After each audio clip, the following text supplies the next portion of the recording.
Bonjour à tous, bienvenue sur la chaîne Bonjour Mirabilia, je m'appelle Camille et aujourd'hui je vous propose une vidéo centrée sur un haul try-on parfum mode, un peu cadeau de Noël, des choses que j'avais envie de vous présenter qui sont jolies, qui sont venues embellir mon quotidien. C'est parti. Cette vidéo va donc comporter à la fois du parfum, de la mode, un livre et je voulais commencer tout de suite avec un objet parfumé que j'ai eu la chance de recevoir en cadeau.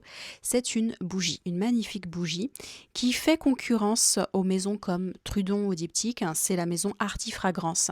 C'est une maison qui a été créée par Elisabeth de Fedot, qui est l'historienne du parfum la plus connue en France, je pense, que je suis assidûment, avec qui j'ai déjà échangé, qui est extrêmement cultivée sur le sujet, forcément. Si vous êtes passionné de parfum, je pense qu'on a tous parcouru ses ouvrages. Artifragrance a dans sa collection plusieurs bougies qui tournent autour de l'univers du château de Versailles, de Louis XIV, etc.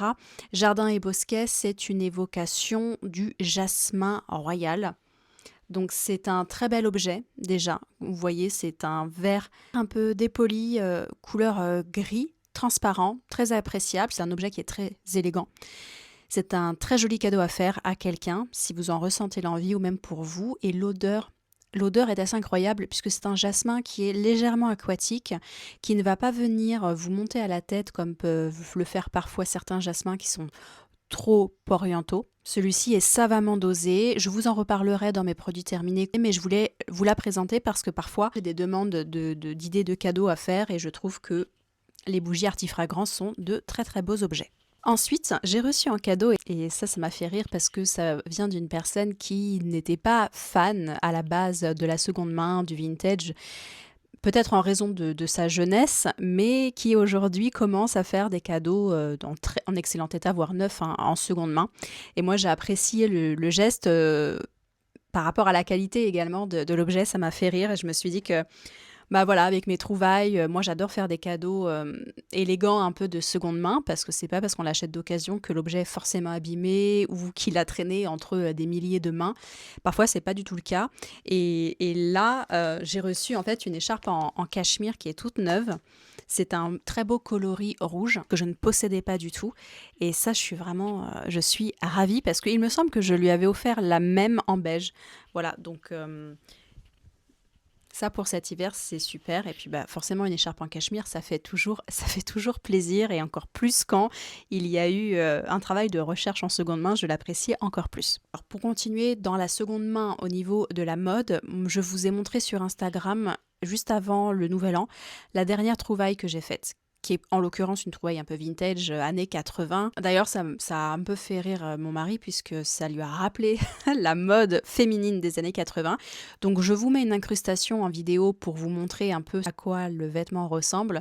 Mais quand je l'ai reçu, j'ai eu un énorme coup de cœur. Je n'ai qu'une hâte, c'est que l'hiver passe tout doucement pour pouvoir la porter. Je vais aller la chercher tout de suite. Et vous savez, quand vous trouvez un objet, vous trouvez un vêtement, parfois, quand vous le prenez, alors pas peut-être pas en mode Marie Kondo, mais quand vous le prenez dans votre main, vous vous dites, celui-là, je suis sûre qu'on va passer beaucoup de temps ensemble. C'est exactement ce qui s'est passé avec cette veste, parce qu'elle a des incrustations suédées, donc en daim. Il faut que je lui donne un petit coup d'éclat, même si la précédente propriétaire en a pris soin. Elle m'avait joint au colis un très long mot en m'expliquant voilà l'origine de la veste, comment elle l'avait traitée, à quel point elle était contente de la passer à quelqu'un d'autre. Et ça m'a beaucoup touchée parce que ça a donné encore plus de valeur en fait au produit que j'ai reçu, que j'ai mis du temps à chercher. Quand l'échange en l'occurrence la transaction se passe bien et qu'il y a un peu d'attention et d'intention derrière, pour moi ça change tout et c'est moins froid qu'un achat chez H&M par exemple où on rentre dans la boutique, on achète, on sort. Parce que quand on commence à acheter peu, finalement, on a envie de créer des liens avec ce qu'on fait rentrer chez soi. Même si ce ne sont que des choses matérielles, ça fait quand même partie de notre environnement quotidien. Et il est très important pour moi de se sentir connecté à ce que nous possédons. Parce que sinon, on finit par habiter au milieu d'objets qui n'ont pas d'histoire, qui n'ont pas d'origine, qui n'ont pas de présence, tout simplement. Et alors c'est très très personnel et je sais qu'il y en a beaucoup qui s'en fichent, mais pour moi, je préfère ça.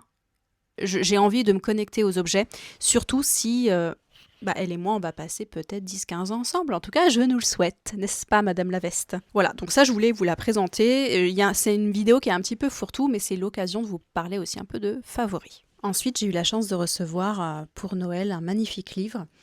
C'est un livre sur la ville de Venise, qui est une ville que j'affectionne particulièrement. Celui-ci est particulièrement joli parce que c'est un livre qui reprend une collection qui avait eu lieu au Grand Palais. C'est une exposition qui s'appelait Éblouissante Venise, les arts et l'Europe au XVIIIe siècle. J'aime particulièrement ce livre parce qu'il évoque à la fois la culture et le mode de vie des Vénitiens au XVIIIe siècle. Effectivement, il y a énormément d'art pictural à l'intérieur. Magnifique. Honnêtement, Venise est l'une des plus belles villes qui puissent exister aujourd'hui dans ce bas monde. Et vous avez de magnifiques musées, pas forcément ceux auxquels on pense forcément, mais si vous n'avez pas la chance de voyager, que vous avez envie de découvrir, moi je conseille forcément toujours ce genre d'ouvrage parce que ce sont déjà de très beaux objets et vous pouvez les prendre, les déposer, les prendre, les relire quand vous avez envie, vous intéresser à une œuvre en particulier. On perd un peu l'habitude de s'offrir ce genre de livre parce que les gens pensent que c'est encombrant, mais je préfère à titre personnel m'encombrer avec ça plutôt qu'avec, j'en sais rien, choisissez au choix. Mais voilà, en tout cas c'est un cadeau qui m'a fait extrêmement plaisir parce que la personne sait à quel point j'affectionne cette ville. Donc voilà, ça ne peut que me faire plaisir. Ensuite, j'ai eu la chance, juste avant Noël, de recevoir un coffret découverte de la maison Accro, qui est une maison de parfumerie de niche, dont je vous ai parlé d'ailleurs sur Instagram et sur YouTube à l'occasion de l'ouverture du calendrier de l'Avent Paphory, que j'ai beaucoup apprécié faire au mois de décembre. J'y ai découvert notamment la création Crush, qui est la dernière sortie de la maison Accro, et qui est une évocation du macaron à la rose et à la framboise. Je l'ai particulièrement aimé. C'est d'ailleurs l'un de mes parfums préférés découverts dans le calendrier de l'Avent. C'est un coffret qui se présente comme ceci. Vous avez la grande majorité des créations de chez Accro. Il me semble qu'elles ne sont pas toutes là, mais enfin vous avez quand même l'esprit de la marque qui est proposé là. J'ai particulièrement aimé dans les créations, je vous en reparlerai évidemment au fur et à mesure de mes prochaines vidéos. Avant de découvrir la maison, je sais que la création la plus aimée, en tout cas celle que j'ai plus vue passer sur les réseaux sociaux, c'est la création qui s'appelle Bake, qui est une évocation de la tarte au citron. Donc c'est quelque chose de plutôt gourmand, très lumineux, très joyeux, un peu sucré. Je l'ai senti plusieurs fois et j'avais pas spécialement aimé. En revanche, je pense que au-delà de Crush, que j'ai vraiment beaucoup aimé, moi qui n'aime pas les gourmands, j'ai particulièrement aimé Smoke. Je vais vous en reparler un peu plus tard parce que c'est un parfum que j'ai envie de tester moi et de faire tester à quelqu'un plus en profondeur. J'ai rarement senti un parfum tourné autour de la fumée, du tabac, quelque chose d'un peu oriental, désuet dans le bon sens du terme, aussi bien réalisé, avec une très belle tenue. J'ai vraiment beaucoup apprécié. Je vais le tester sur peau plus en avant pour vous en reparler parce que je voudrais voir l'évolution sur moi et puis sur quelqu'un d'autre. Et voilà, mais comme ça, je pense que les créations Crush et Smoke sont parmi dans mon top 3 de chez Accro.